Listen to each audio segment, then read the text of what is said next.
तो संख्या के बारे में आज हम स्टडी करने वाले हैं। तो संख्या किसे कहते हैं, सबसे पहले हम इस चीज को जानते हैं। ठीक है, संख्या किसे कहते हैं? किसी भी चीज को गिनने के लिए जिस चीज का उपयोग करते हैं या फिर गणित का मूल आधार जिसे हम क्या कहते हैं? संख्या कहते हैं। ठीक है, क्लियर? तो संख्या किसे कहते हैं? गणित के मूल आधार जिससे हम किसी वस्तु की गणना करते हैं उसे हम संख्या कहते हैं। जैसे 1, 2, 3 और डॉट डॉट डॉट डॉट अनंत, ये सारी संख्याएं हो जाएंगी। ठीक है, संख्या कई प्रकार के होते हैं। जैसे सबसे पहला क्या लिखा है इसमें? प्राकृतिक संख्या। प्राकृतिक संख्या मतलब वे सभी संख्याएं जिससे हम वस्तुओं की गणना करते हैं। जैसे 1, 2, 3, 4, इस तरीके से अनंत तक जितनी भी संख्याएं होती हैं, समस्त संख्या क्या होती है? प्राकृतिक संख्या होती है। बिल्कुल सही। तो अब दूसरा संख्या हम लोग सीखते हैं। दूसरा क्या है? सम संख्या है। क्या है? सम संख्या है। तो दूसरा सम संख्या वे सभी संख्याएं जो 2 से कट जाती हैं, मतलब 2 से विभाजित हो जाती हैं, उन सभी संख्याओं को हम क्या कहते हैं? सम संख्या कहते हैं। जैसे क्या हो सकता है? 2, 4, 6, 8, इस तरीके से जितनी भी संख्याएं होती हैं जो 2 से कट जाती हैं उन्हें हम क्या कहते हैं? सम संख्या कहते हैं। ठीक है, क्लियर? चलते हैं आगे। तीसरा क्या है? विषम संख्या। कौन सी संख्या? विषम संख्या।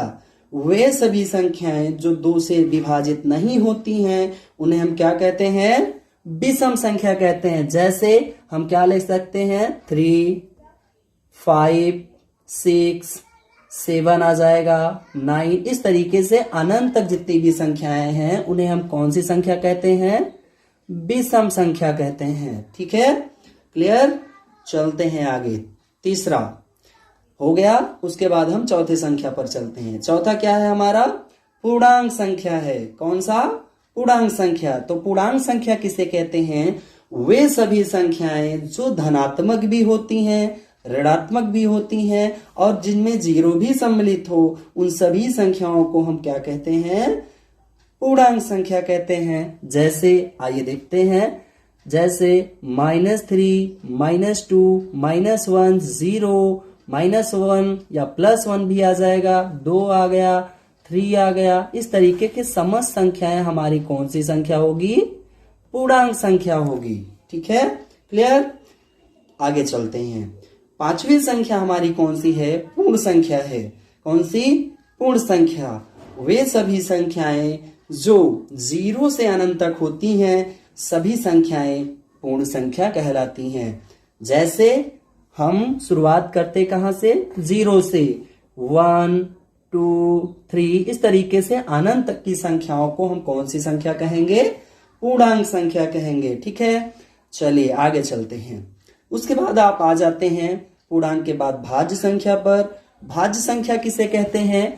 वे सभी संख्याएं जो किसी अन्य संख्या से विभाजित हो जाती हैं उन्हें हम क्या कहते हैं? भाज्य संख्या कहते हैं। जैसे आइए देखते हैं। जैसे उदाहरण में हम ले सकते हैं, आपका 4 आ गया, किससे कटेगी? 2 से कट जाए। 6 हो गया, 3 से कट जाएगा और 2 से भी कट जाएगा। 8 आ जाता है, 2 से भी कट जाएगा। उसके बाद 4 से भी कट जाएगा। उसके बाद 9 भी आता है। ठीक है, इस तरीके की जो भी संख्याएं हैं वे सभी संख्याएं क्या कहलाती हैं? भाज्य संख्याएं कहलाती हैं। ठीक है, भाज्य संख्याओं के बाद हम आते हैं अभाज्य संख्याओं पे। अभाज्य संख्या वे सभी संख्याएं जो किसी दूसरी संख्या से नहीं कटती हैं उन्हें हम क्या कहते हैं? अभाज्य संख्या कहते हैं। बिल्कुल सही। अभाज्य संख्या जैसे हमारा 1 हो गया, 3 हो गया, 5 हो गया और 7 हो गया। क्या 9 इसमें आएगा? बिल्कुल नहीं आएगा। ठीक है, तो हम चलते हैं। 11 हो गया, उसके बाद 13 हो गया, डॉट डॉट डॉट, जितनी भी संख्याएं होती हैं सभी संख्याएं अपना क्या कहलाती हैं? अभाज्य संख्या कहलाती हैं। ठीक है, क्लियर? आगे चलते हैं। अगला है हमारा सह अभाज्य संख्या। अब इसको बहुत जरूरी है समझना क्योंकि ये इंपॉर्टेंट है। सह अभाज्य संख्या किसे कहते हैं? वे सभी संख्याएं जिनका गुणनखंड नहीं बनता है वे संख्याएं क्या कहलाती हैं? सह अभाज्य संख्याएं कहलाती हैं। जैसे हम ले लेते हैं 5 और 7, ये हमारा सह अभाज्य संख्याएं हैं। और 3 हो गया, और क्या हो गया, 5 हो गया, इनका कोई गुणनखंड नहीं बनने वाला है, इसलिए यह संख्या कौन सी कहलाएंगी? सह अभाज्य संख्या कहलाएंगी। ठीक है, क्लियर? आगे चलते हैं। आगे क्या है? अगला है प्रमेय संख्या। प्रमेय संख्या यानी वे संख्याएं जिनको हम किस रूप में लिख सकते हैं? P/Q के रूप में लिख सकते हैं। वे कौन सी संख्या कहलाएंगी? प्रमेय संख्या कहलाएंगे। बिल्कुल सही। तो वे सभी संख्याएं जिनको हम P/Q के रूप में लिखते हैं प्रमेय संख्या कहलाती हैं। लेकिन इसकी एक विशेष बात भी है। क्या है? कि Q का मान कभी 0 नहीं होना चाहिए। ठीक है, Q का मान कभी 0 नहीं होना चाहिए। अब इसमें देखते हैं जैसे कौन कौन सी संख्याएं आ सकती हैं। जैसे 1/2, 3/4, या फिर वह संख्याएं हम सभी ले सकते हैं जो धनात्मक होती हैं। जैसे 3 हो गया, 3 के नीचे हम 1 लिख सकते हैं।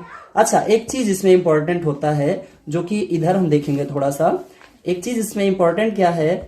क्या 0 प्रमेय संख्या है? चलिए हम बताते हैं आपको। बिल्कुल 0 प्रमेय संख्या है। क्यों? क्योंकि 0 के नीचे हम 1 लिख सकते हैं, इसलिए यह कौन सी संख्या है? प्रमेय संख्या है। बिल्कुल सही आंसर। तो ये इंपॉर्टेंट है, नोट इसको कर लीजिएगा ध्यान से।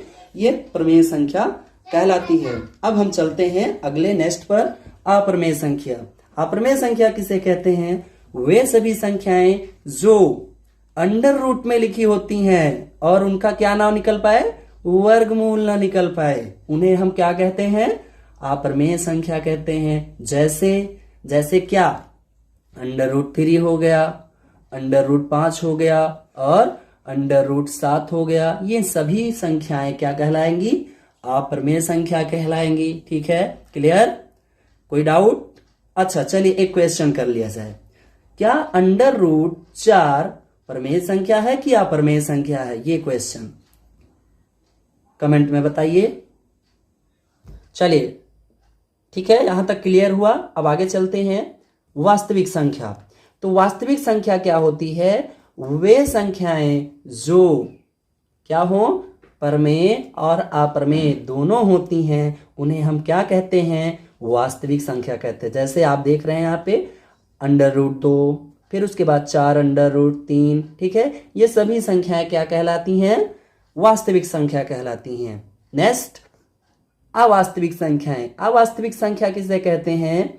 वे संख्याएं जो प्रमेय और अप्रमेय होती हैं लेकिन उनके साथ साथ माइनस भी होता है, उन्हें हम क्या कहते हैं? अब अवास्तविक संख्या कहते हैं। जैसे √3 -√2, ठीक है, और उसके बाद हम ले लेते हैं -√7। ये सभी संख्याएं क्या कहलाती हैं? अवास्तविक संख्या कहलाती हैं। तो बच्चों, पूरा क्लियर हो चुका होगा आपका डाउट। संख्या के बारे में आपने पूर्ण रूप से सीख लिया। तो अगली वीडियो में और जानकारी प्राप्त करने के लिए इस चैनल को सब्सक्राइब कर लें।